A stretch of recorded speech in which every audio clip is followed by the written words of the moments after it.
Dudu Bananinha voltou a atacar o Congresso e está acabando com as próprias chances de ver a proposta de anistia do 8 de janeiro avançar. O presidente da Câmara, Hugo Mota, esteve bem disposto a dialogar, mas já recuou. E agora parece que até o Centrão está isolando os bolsonaristas. Quem vai contar essa história pra gente é a Bruna Bufara, aqui no Plantão do Meteoro.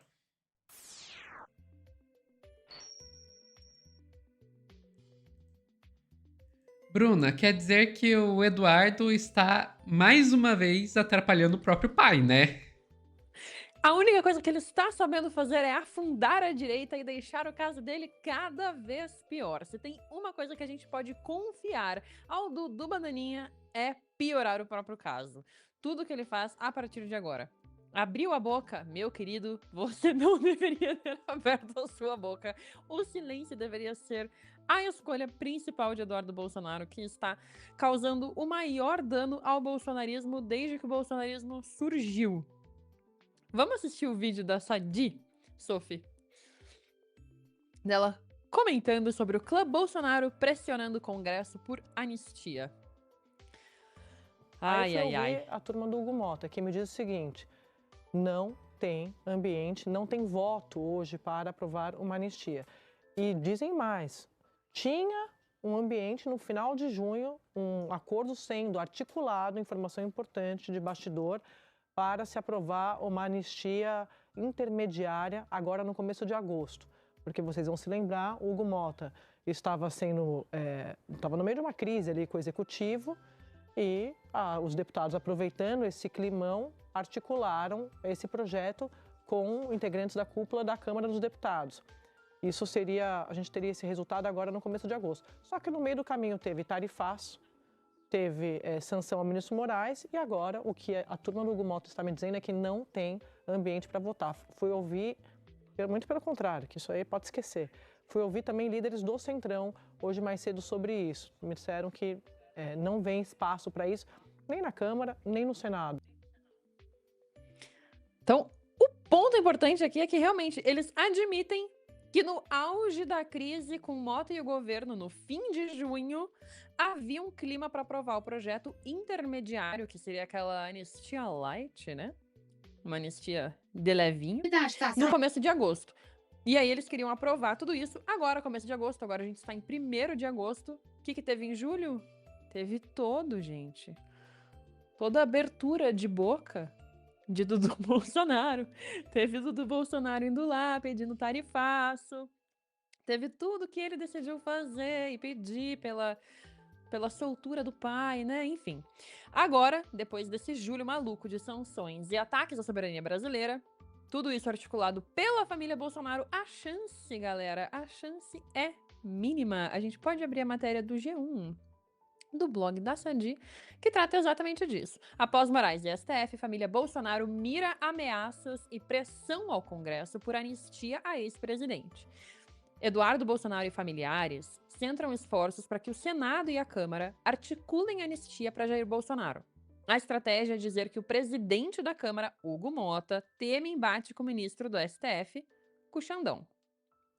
Não tem mais escapatória na justiça para o pai, então eles estão tentando centrar esses esforços da anistia para Jair Bolsonaro. Eles querem negociação com o STF para que a corte não declare medida inconstitucional. Então vamos lá, a estratégia agora da narrativa é dizer que o presidente Hugo Mota teme embate com o ministro Alexandre de Moraes ao apoiar a anistia de Bolsonaro. Na semana passada, Eduardo ameaçou Mota e o Davi Alcolumbre, presidente do Senado, com sanções. O deputado afirmou que eles podem ser alvos de medidas por parte do governo dos Estados Unidos caso não incluam na pauta de votações os projetos de anistia e os pedidos de impeachment de Moraes. Então, assim, realmente, Dudu Bananinha não sabe mais o que fazer, agora ele simplesmente está correndo para autoridades americanas para pedir a ajuda e o socorro delas, porque ele está vendo que o clima aqui no Brasil piorou para ele. Não está dando boa, Sophie. De fato, de fato. E eu me surpreendo de que ele acha que isso vai funcionar. Gente, não vai funcionar. Primeiro, vamos lá, Eduardo. Eduardo, vamos deixar uma coisa bem clara. O Bolsonaro é uma narrativa útil para o Trump. Não é a razão pela qual o Trump está fazendo o que ele está fazendo. Ele está fazendo o que ele está fazendo para atender os amiguinhos das Big Techs, está fazendo o que está fazendo para ter uma forma de atacar o BRICS. É por isso que o Trump está fazendo o que está fazendo. Isso quer dizer que o Eduardo Bolsonaro, o Jair Bolsonaro não tem nada a ver com o que está acontecendo? Não, não. Eles são eles dão um pretexto para que o Trump possa agir. Inclusive, uma análise que eu tenho ouvido de várias bocas e que eu concordo bastante é de que o Brasil se tornou um alvo preferencial na hora de ser o alvo aí dos BRICS, né? Justamente porque aqui o Trump encontrou uma direita entreguista, enquanto ele não encontrou isso em outros alvos que ele poderia ter escolhido do BRICS. Então, sim, isso tem a ver com o Bolsonaro, tem a ver com o Eduardo, só que não da forma que o Eduardo imagina. Porque se o Trump conseguir o que ele quer, que é atacar o Brasil, atacar o PIX, atacar a LGPD, né, destruir a nossa soberania, sem salvar o Bolsonaro, ele vai fazer, ele não tá nem aí pro Bolsonaro. Exatamente. O Bolsonaro nada mais é do que uma enorme de uma desculpa para tudo isso estar acontecendo. Exatamente. É uma desculpa. Perfeito. É uma desculpa para ele fazer o que ele quer. E isso está dando tão ruim que até o Centrão tá isolando os bolsonaristas. Então, gente, a maior parte dos parlamentares também está vendo que isso não está dando boa. A gente pode ir para a matéria da Folha. Que olha aí, ó, gente, olha aí. O que tá dando correr atrás dos Estados Unidos pedir socorro para a anistia do papai?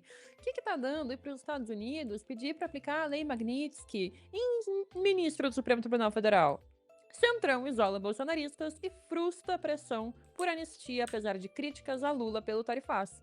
Parlamentares de partidos do Centrão têm frustrado a expectativa de bolsonaristas de engrossar pedidos de anistia aos réus do 8 de janeiro, para enfrentar tarifas aos produtos brasileiros e sanção do Alexandre de Moraes impostas pelos Estados Unidos. Mesmo com críticas pontuais ao governo Lula, há um sentimento geral nas conversas de que o clã Bolsonaro saiu com a imagem arranhada e afastou ainda mais a possibilidade de aprovação de um perdão para o ex-presidente Jair Bolsonaro. As posições, por enquanto, são mais desarticuladas e individuais, e esse é um ponto que a gente tem que prestar muita atenção, que esse embate de soberania nacional desarticulou e deixou tudo muito individual. Não há uma narrativa ainda hegemônica pasteurizada entre os parlamentares. Mas olha lá, por enquanto, já que a maioria dos parlamentares está de recesso, focados em suas bases eleitorais ou em viagem de férias, as narrativas são desarticuladas e individuais. A avaliação geral do Congresso é que Lula saiu fortalecido eleitoralmente do embate e que o pacote de medidas que vai ser apresentado pelo petista no Congresso para auxiliar na sobrevivência dos setores atingidos, como carne, pescados e café, deve significar uma nova pauta positiva para o governo. Congressistas dizem que será custoso politicamente se opor a essas medidas ou usá-las para atacar o petista, embora parte dos integrantes do Centrão acusem Lula de falta de diálogo com o presidente dos Estados Unidos, Donald Trump, e com o governo americano. O líder do MDB na Câmara, o Isnaldo Bulhões, falou: "Não conheço o conteúdo do pacote, mas não acho que haverá resistência. Há a análise de que os impactos serão setorizados e um sentimento do governo de que os danos serão menores do que poderiam ser." E aqui a gente tem uma coisa que o governo Lula finalmente tem um uníssono da população para discutir o projeto da maneira como ele quer, sem o bedelho do Centrão atrapalhar a discussão.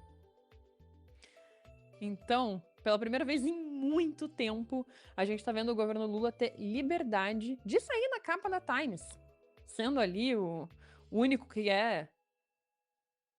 Como que eu posso dizer? Que não se ajoelha à frente ao Trump. Queria achar uma palavra boa para traduzir. Sim. Não, de fato, ele tá se colocando como uma liderança do Sul Global. Exatamente. O Lula está se colocando como uma liderança do Sul Global. O Lula está sendo fortalecido tanto interna quanto externamente. E é algo esperado, gente. Eu sei. Eu sei que eu estou parecendo uma vitrola quebrada, porque eu vou repetir a mesma coisa pelo terceiro corte seguido aqui. Já falei isso com a Dai, já falei isso com o Pedro, vou falar de volta. Sanção não funcionou na Venezuela, sanção não Não. funcionou em Cuba, sanção não funcionou no Irã, sanção não funcionou na Coreia do Norte. Me mostrem um país que foi sancionado e que tenha funcionado essas benditas sanções.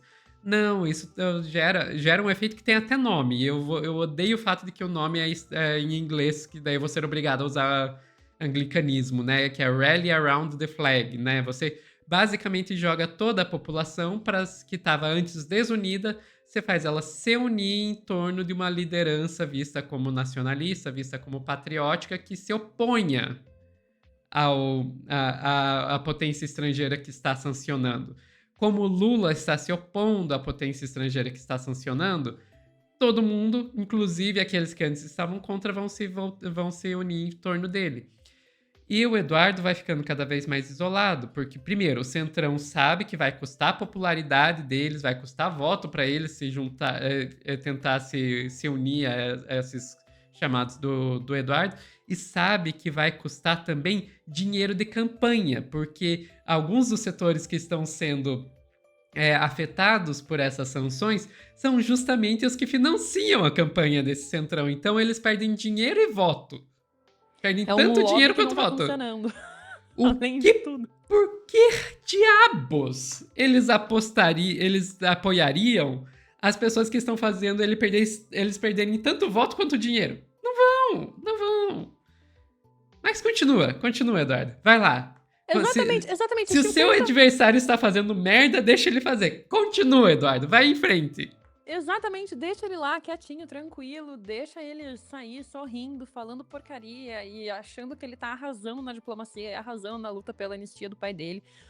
Ele que lute, ele que continue recebendo milhões, sei lá por quais contas, pra continuar fazendo essas atuações, porque no fundo o que ele tá fazendo é cavando a cova não só do Bolsonaro, mas do bolsonarismo todo, até mesmo com o Centrão. Então, assim, que continue, que vai lá, que continua batendo palma e pedindo palco e pedindo coisa para os Estados Unidos. Tá feio pra caramba. Ele não tá percebendo que tá feio. Então, meu amigo, siga em frente. Perfeito. Ficamos por aqui, Bruna? Ficamos por aqui. Pessoal que tá assistindo ao vivo, não saiam daí que a gente já volta com mais notícias.